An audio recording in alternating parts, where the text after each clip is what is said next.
Si tu cherches à aller mieux, tu es peut-être en train de faire exactement l'inverse. Vous sentez parfois un poids dans la poitrine, comme si le monde vous écrasait, comme si chaque geste, chaque pensée demandait plus d'énergie que vous n'en avez. Vous avez du mal à sourire, à vous lever le matin, à trouver du sens à ce que vous faites, et parfois les larmes montent sans prévenir, sans raison apparente, et vous vous demandez: pourquoi est-ce que je ressens ça? La tristesse n'a souvent pas de mots. Elle est là, silencieuse, lourde, imposante. Elle vous enveloppe, vous ralentit, vous oblige à vous arrêter. Vous ne savez pas si elle est là pour vous protéger, pour vous alerter, ou simplement pour vous faire réaliser que vous n'avez pas encore pris le temps de ressentir. Je m'appelle Guillaume. Sur Ceux qui nous traversent, j'accompagne ceux qui se sentent perdus à écouter ce qu'ils traversent pour transformer cette expérience en force. Pas de recette magique, pas de solution toute faite. Juste un espace pour retrouver et comprendre ce qui vit en vous.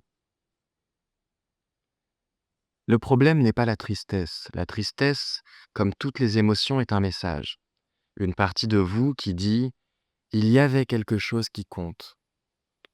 Elle vous invite à regarder ce qui a été perdu, ce qui vous blesse, ce qui a été laissé de côté. Elle ne veut pas vous punir. Elle veut que vous preniez soin de vous.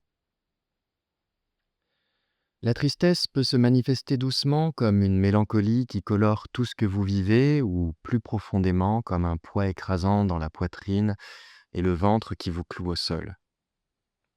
Parfois, elle est intense au point de vous submerger, de vous donner l'impression que rien ne pourra jamais s'arranger.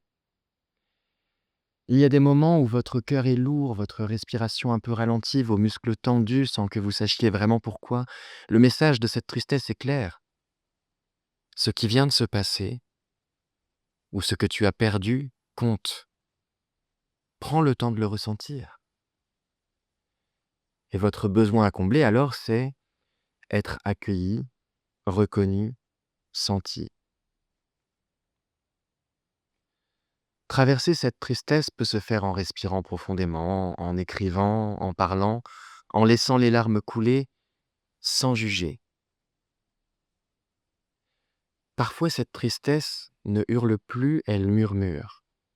Et cette tristesse, elle est aussi appelée mélancolie. Elle étire le temps, colore vos souvenirs, vous fait repenser à ce qui aurait pu être autrement.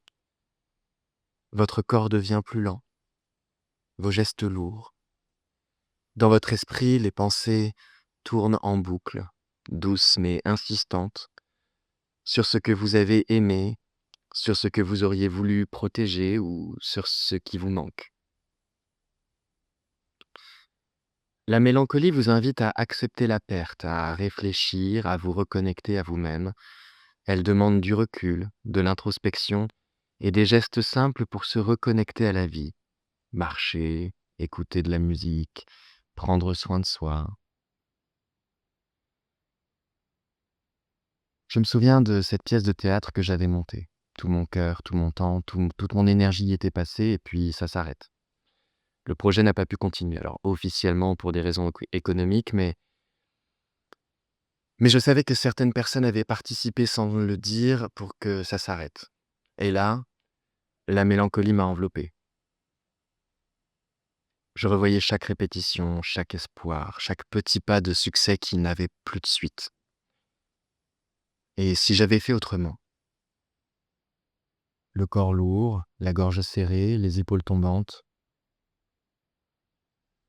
Pendant quelques jours, j'ai dû sentir cette tristesse, la laisser m'habiter, sans la fuir, pour comprendre ce que ce projet avait représenté pour moi.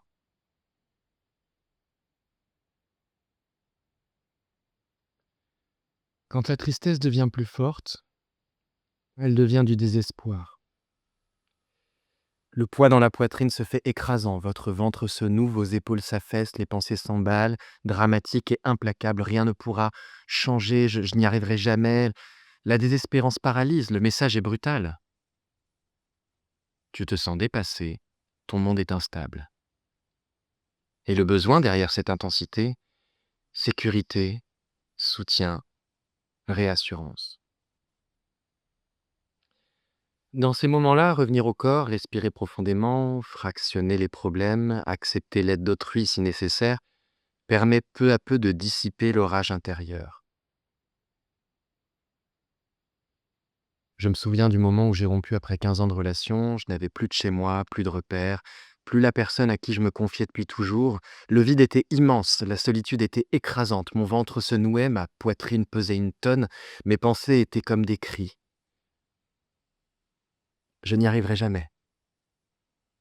Et pourtant, petit à petit, j'ai appris à respirer dans ce chaos, à accepter que chaque larme pouvait m'aider à reconstruire un espace à moi. Ce désespoir était terrifiant, mais il m'a appris ce qu'il fallait protéger et ce qui comptait vraiment. La tristesse est aussi notre plus grand soutien dans le deuil. Quand quelqu'un disparaît dans notre vie, elle nous relie à ce que nous avons aimé et à ce que nous perdons.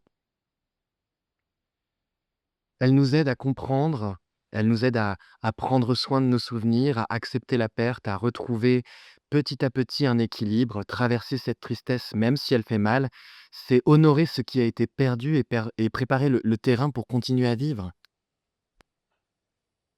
Traverser la tristesse, c'est accepter que chaque intensité a son rôle, qu'elle a un message et un besoin à combler. La tristesse n'est pas là pour vous empêcher d'avancer, elle est là pour vous alerter, vous protéger, vous aider à comprendre ce qui est important pour vous. Elle vous montre vos blessures, mais aussi vos forces, vos valeurs, ce qui mérite d'être honoré dans votre vie. Alors, aller mieux ne veut pas dire oublier la tristesse. Aller mieux, c'est l'écouter, l'accueillir, la traverser et en sortir plus vivant, plus conscient, plus entier. J'ajouterai une petite subtilité. Les bas n'existent que parce que les hauts sont là. Le relief, c'est ce qui nous rend vivants et aussi étonnant que cela puisse paraître, pour moi, la tristesse est peut-être l'émotion qui nous transforme le plus si on a le courage de la traverser sans se juger. Abonnez-vous à ceux qui nous traversent pour continuer à explorer vos émotions et apprendre à les écouter pour mieux vivre. Dans le prochain épisode, nous aborderons l'émotion du dégoût, comprendre son message et comment agir face à un dégoût physique, moral, etc. Abonnez-vous parce qu'on ne sort pas indemne de la vie, mais on peut en sortir plus conscient.